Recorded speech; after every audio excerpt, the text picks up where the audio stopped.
막 흥분되잖아요. 하나님 나라가 왔다. 그러고 나서 예수님 하신 일을 한번 생각해 보세요. 그러고 나서 하루하루 예수님 뭐 하셨냐? 잘 생각해 보면 뭐 혈병 여자 고쳐주고 또 뭐 수가성 여인 만나서 이렇게 대화하고 뭐 죄 졌다는 여자애 너 가라 이렇게 보내주고 이런 거 하신 거예요 그냥. 그리고 막 제자라고 말하지만 남들이 볼 때는 거의 거렁뱅이 무리들 같은 그런 모여가지고 밥 먹고 아마 유대인들이 보면 예수님 거지 왕처럼 보였을 거예요 아마. 이런 거 하신 거예요. 사실 오병이어 하면은 막 교회에서 대단하다고 하지만 물론 대단하죠. 대단하게 먹였지만 잘 생각해 보면 거기 있는 사람들한테 평생 먹여줄 건 아니에요. 하루에 특별 이벤트였어요. 그냥 그렇게 하루하루를 사시는 거예요. 하루하루를 사시면서 때로는 그 하루를 성실히 사시다 보니까 내가 좀 피곤하다 이러기도 하시고 일하시고 그 사이에 졸기도 하시고 이렇게 하루하루를 보내시는 거예요. 이게 예수님의 하루하루예요. 이렇게 나날을 보내면서 하나님 나라가 오고 있다는 분명한 확신을 하신 게 예수님이신 거예요. 사람들은 권력을 휘둘려야 세상을 바꾼다든가 라고 얘기를 하지만 하나님 나라는 겨자씨는 뭐예요?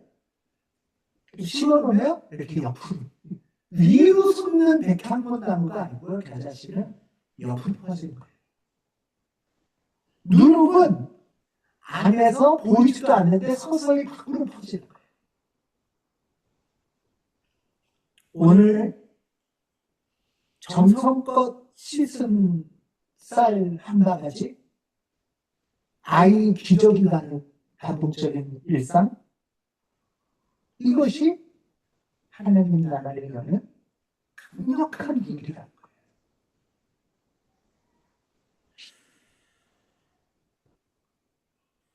우리는 일상만에 매몰돼서는 안 돼요.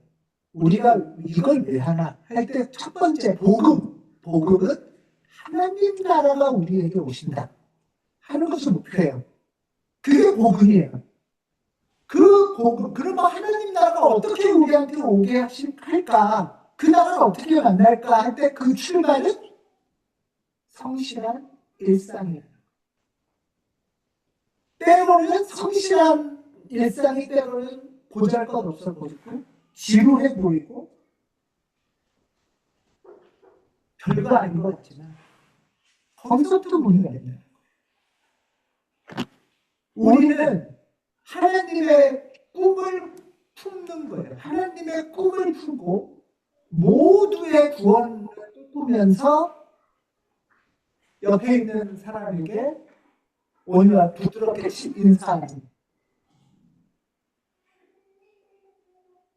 저 연서가 장차 커서 충만하고 아름다운 어른이 될 것을 기대하면서 전물이고 기저귀가 이 새끼 또 쌌네 하면서 한국교회의 내일을 꿈꾸면서 오늘 교우들을 위해서 소박한 밥상을 준비해요. 이게 우리 안에 하나님 나라가 이루어지는 일이다. 우리에게 허락하신 작은 일상, 그 가운데 생명의 원리로 하나님이 친히 작동하시고 그 자리에 함께 계시고 당신의 일을 이루어 가시는 그 하나님을 깊이 만나는 여러분이 되시기를 기원합니다. 기도하겠습니다.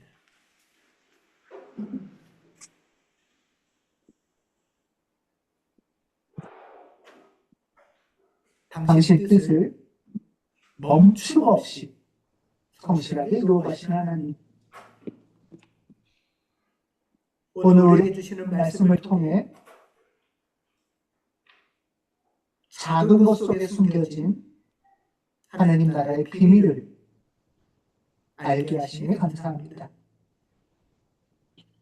우리의 평범하고 때로는 초라해 보이는 일상 속에서도 하나님 나라가 쉬지 않고 자라간다는 믿음을 주시고 작은 사랑과 작은 순종을 기쁨으로 실천하게 하옵소서. 우리를 통해 이 세상 곳곳에 당신의 생명이 겨자풀처럼 누룩처럼 퍼져가게 하옵소서. 그리스도 예수를 통하여 기도합니다. 아멘.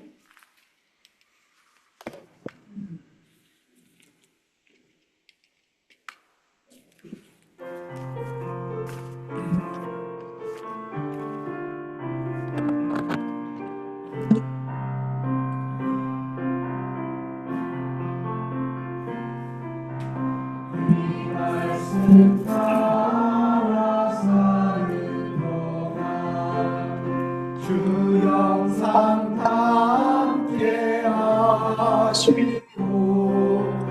이 말씀 따라 행동하 주님 나라 이루소서.